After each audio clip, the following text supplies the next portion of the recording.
A Viet Cong district commander named Nguyen Thuan Linh gave a recorded interview to a Vietnamese military historian in 1976 that did not circulate widely in the West for more than a decade. He had commanded tunnel operations in the Cu Chi district throughout much of the war. He had survived American bombing campaigns that flattened the surface of the district so completely that journalists described the landscape as resembling the surface of the moon. He had watched soldiers under his command absorb punishment that, by any rational accounting, should have broken them entirely. And in this interview, sitting in a Hanoi office a year after the war's end, he was asked what had surprised him most about the Americans. He paused. Then he said something that his interviewer described as being delivered in a tone of what sounded like genuine bewilderment, even 30 years later. He said, "They came down into the tunnels. They came in after us. We had not planned for that." He was not speaking of a single incident. He was not describing an ambush that went wrong or a patrol that stumbled onto a hidden entrance by accident. He was describing a systematic American program that took the one place the Viet Cong believed was theirs absolutely, the underground, and turned it into contested territory. This is not the story of American firepower overwhelming an enemy. The United States had overwhelming firepower throughout the Vietnam War, and it was often insufficient. This is the story of something different.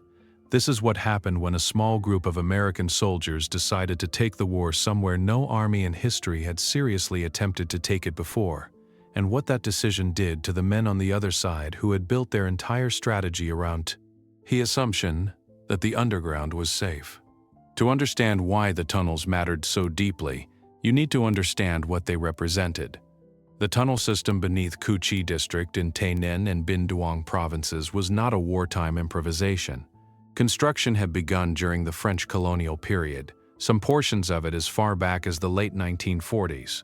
By the time American ground forces arrived in significant numbers in 1965, the network had grown to approximately 250 kilometers of interconnected passages, 3 layers deep in places. The deepest sections ran 8 to 10 meters below the surface. The tunnels contained field hospitals, weapons caches, sleeping quarters, command posts, printing facilities for propaganda materials, and kitchens designed with ventilation shafts so narrow and so precisely angled that cooking smoke dispersed before it could be detected at the surface. This was not infrastructure assembled under pressure. It was infrastructure refined across 2 decades of continuous war. The design reflected a precise military philosophy. The Viet Cong expected to fight a stronger conventional enemy. The tunnels were the answer to that problem. They could move troops and supplies without exposing them to air power. They could disappear after an engagement, dropping below ground while American units searched empty jungle above them. The tunnel entrances were engineered to be invisible. A typical entrance measured roughly 40 by 60 centimeters, just wide enough for a small person to descend, covered with a wooden trapdoor packed with earth on top and fitted with concealed ventilation. American patrols moved over these entrances hundreds of times without finding them. The system included water traps, one-way doors, false walls, and chambers designed specifically to kill anyone who entered uninvited, channeling intruders toward hidden firing positions. The tunnels were, in the assessment of Major General Ellis Williamson, who commanded U.S. forces in the Cu Chi area in the mid-1960s, the most elaborate defensive construction any American force had encountered since the Western Front of World War I. When American units first began encountering tunnel entrances in significant numbers in late 1965, the initial tactical response was straightforward. They blew them shut. Combat engineers packed explosive charges into tunnel openings, detonated them, and marked the location as cleared. This worked, in the same way that locking a door works when you do not know how many other doors exist in the same building. The Cu Chi network had thousands of entrances. For every one that was sealed, the Viet Cong simply used another. Several American officers recognized the problem relatively quickly. Sealing entrances accomplished nothing strategically. The enemy was still down there. The equipment was still down there. The command structure was still functioning. To actually disrupt the network, someone had to go inside. That realization produced a pause that is worth noting. Military history is filled with moments when commanders recognize what needs to be done and then confront the reality of what doing it would require. Going into the tunnels was not a matter of calling in more firepower. Firepower could not follow a man 8 meters underground through passages barely wide enough to turn around in. Going into the tunnels required individual soldiers, alone or in pairs, crawling through absolute darkness with a pistol and a flashlight, knowing that around any corner there could be a man waiting with a knife, a tripwire, a punji stake, or a chamber pumped full of poison gas. This was the situation American commanders presented to volunteers in 1966, and men volunteered. The soldiers who became tunnel rats were not, as the myth sometimes suggests, drawn exclusively from the smallest men available. Physical size mattered. A man over roughly 5 feet 8 inches could not move efficiently through the tightest sections, but the screening process emphasized something more specific than dimensions. The officers running the initial selection were looking for what one report from the 25th Infantry Division described as a capacity for controlled functioning in conditions of complete sensory disorientation. This was a precise way of describing something that defied precision. They were looking for men who did not panic in the dark, men who could think clearly when they could not see, could not stand, could not easily retreat, and could hear their own heartbeat low, louder than anything else in the tunnel. Not many men qualified. The ones who did became something the Viet Cong had not anticipated and, in a meaningful sense, had not designed against. Staff Sergeant Harold Roper was 23 years old when he volunteered for tunnel duty with the 1st Infantry Division in the spring of 1966. He had grown up in rural West Virginia, which meant, as he told a military interviewer years later, that he was not afraid of confined spaces to begin with. He had worked in crawl spaces, root cellars, and mine shafts near his family's property as a boy. Darkness was not an abstraction that his body translated into fear the way it did for some men. He descended into his first live tunnel, meaning an active tunnel, not a cleared one, outside Phu Mai Hung village in April of 1966. He carried a .38 caliber revolver, a flashlight he kept off as long as possible to preserve night adaptation, and a bayonet. He encountered a Viet Cong fighter approximately 30 meters in. The passage was too narrow for the fighter to raise his rifle fully. Roper fired twice. Then he continued forward. He would go into the tunnels more than 60 times over the following 14 months. What Roper's experience illustrated and what dozens of similar accounts confirmed was something the Viet Cong command found genuinely difficult to process. The assumption embedded in the tunnel network's design was that any enemy soldier who entered would be operating at a catastrophic disadvantage. The tunnels were the equalizer. A guerrilla force with limited weapons and no air cover could survive and fight by going underground, where none of those deficits mattered anymore. The tunnel rats inverted that logic entirely. They entered a domain designed to kill them, and they adapted to it. They developed techniques. They learned to listen before they used their lights. They learned to probe the ground ahead with a rod for tripwires and false floors. They learned to recognize the specific smell of a recently occupied chamber versus an abandoned one. They were building expertise in something that had never needed to be expertise before, accumulating it through direct experience in conditions where errors in judgment could not be corrected. A Viet Cong political officer named Vo Thi Mo, captured near Ben Cat in early 1967, and interrogated by South Vietnamese intelligence officers whose reports were later reviewed by American analysts, described the effect on tunnel unit morale with a clarity that her interrogators found striking. She said that fighters who had previously felt secure below ground had begun to feel something she described as having no Vietnamese word that translated exactly, but which her interpreter rendered as a kind of inverted fear. Not fear of the enemy above, fear of the enemy below. The tunnels had been the place where fear stopped. When Americans began entering them regularly, that psychological function collapsed. The underground stopped feeling like sanctuary. It began feeling like a trap. This was not an incremental shift in morale. Military planners on both sides understood that morale and strategic geography are connected in ways that pure logistics cannot capture. The tunnel network was valuable for movement and supply, but it was equally valuable because it gave Viet Cong fighters a conceptual refuge, a mental architecture in which they could believe that however bad the situation above ground, there was always somewhere to go. The tunnel rats began dismantling that architecture systematically, one passage at a time. Captain Herbert Thornton, an intelligence officer attached to the 25th Infantry Division who helped compile early assessments of the tunnel rat program, wrote in an internal memorandum in mid-1967 that the psychological effect appeared to exceed the tactical effect by a significant margin. The tunnels the Americans entered represented a small fraction of the total network.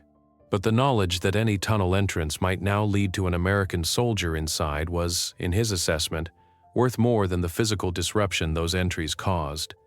Specialist 4th Class Robert Batten was 20 years old when he entered a tunnel system near the village of Trung Lop in November of 1966. He had been in country for 4 months. He descended alone because the passage at that entrance was too narrow for a 2-man team to operate safely. He moved approximately 50 meters into the system before his flashlight found a side passage that had not appeared on any sketch map the unit possessed. He marked it, backed out, and reported it.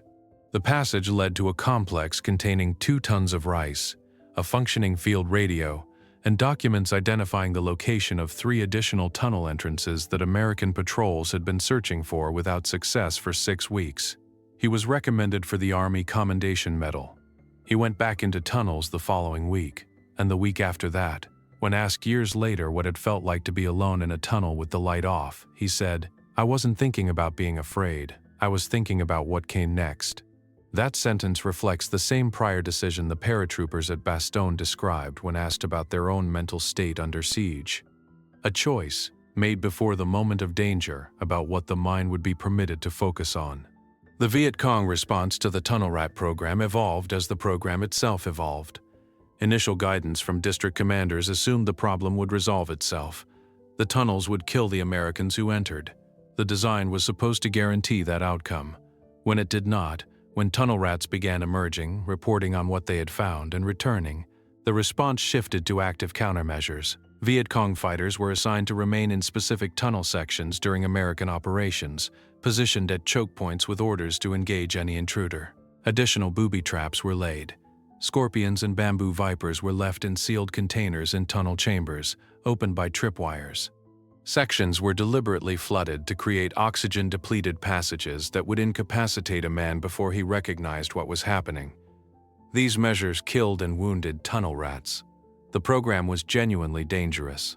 Between 1966 and 1968, casualty rates among tunnel rat personnel ran significantly higher than the baseline rate for infantry soldiers in comparable operational areas. Men who went into the tunnels understood this. They went anyway. Colonel Nguyen Quoc Than, a senior NVA officer who oversaw tunnel network operations in 3rd Corps during the mid-war period and later wrote a military memoir published in Hanoi in the 1980s, described a meeting of district commanders in early 1967 at which the tunnel rat problem was formally discussed. He wrote that the consensus at that meeting was that American soldiers were entering the tunnels for one of 2 reasons.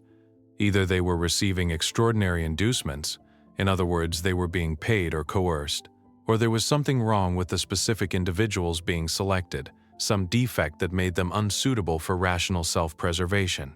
He wrote that neither explanation proved satisfactory on examination.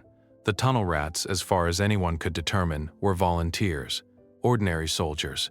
They came from standard infantry units. Some of them were teenagers from Ohio and Georgia and California who had been in Vietnam for less than 6 months. They were not defective. They had simply not decided that going into the tunnel was impossible. The program had its own internal culture. Tunnel rats developed a shared vocabulary and a body of acquired knowledge that circulated informally through the units where the program operated.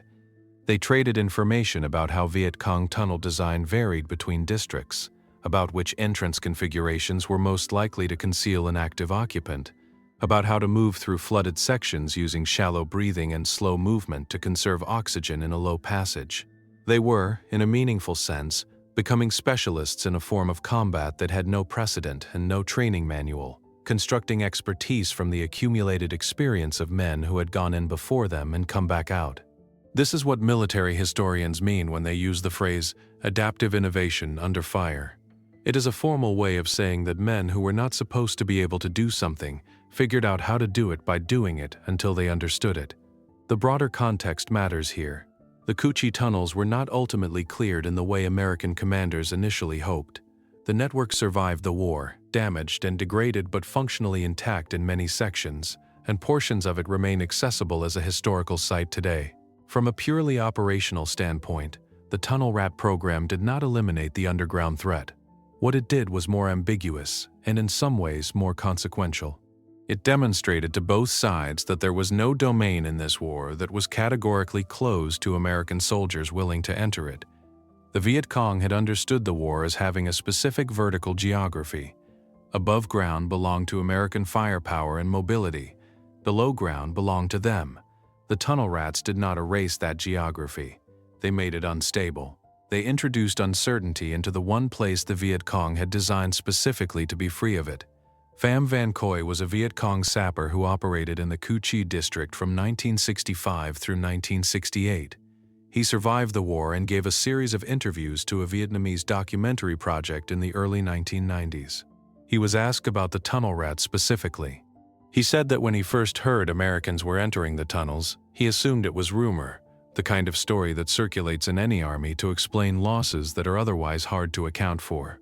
Then a member of his unit encountered one in a lateral passage near Phu Hoa Dung. The American was alone, moving without a light, navigating by touch along the tunnel wall, which was itself a technique the Viet Cong had used and had not expected to find used against them. He was smaller than the Vietnamese fighter had expected an American to be, which was disorienting on its own, because the image of the American soldier constructed by political education sessions was quite different from the man in that passage. The encounter ended quickly. Pham did not say who survived it. He said only that after that day, no one in his section felt the same way about going underground. There is a specific category of military intelligence that does not appear in order of battle documents or supply assessments. It is the intelligence of psychological expectation, the picture an enemy has constructed of what you will and will not do. When you act outside that picture consistently, the disruption it causes is disproportionate to the physical effect of the act itself. The tunnel rats acted outside that picture methodically, for years, in a way that VC district commanders described in post-war testimony as structurally incomprehensible within their existing framework for understanding American behavior. Not because the Americans were superhuman.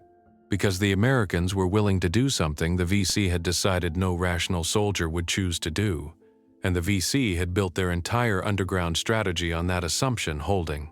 Sergeant First Class Felix Rodriguez, who served 2 tours in Vietnam and spent portions of both in tunnel operations with the 1st Infantry Division, gave an interview in 1983 conducted by the U.S. Army Center of Military History that has remained in that archive largely unread by general audiences. He said that the tunnels were not the hardest part. The hardest part, he said, was the moment before you went in, standing at the entrance looking down at the dark opening, knowing what was probably down there, knowing you were going anyway.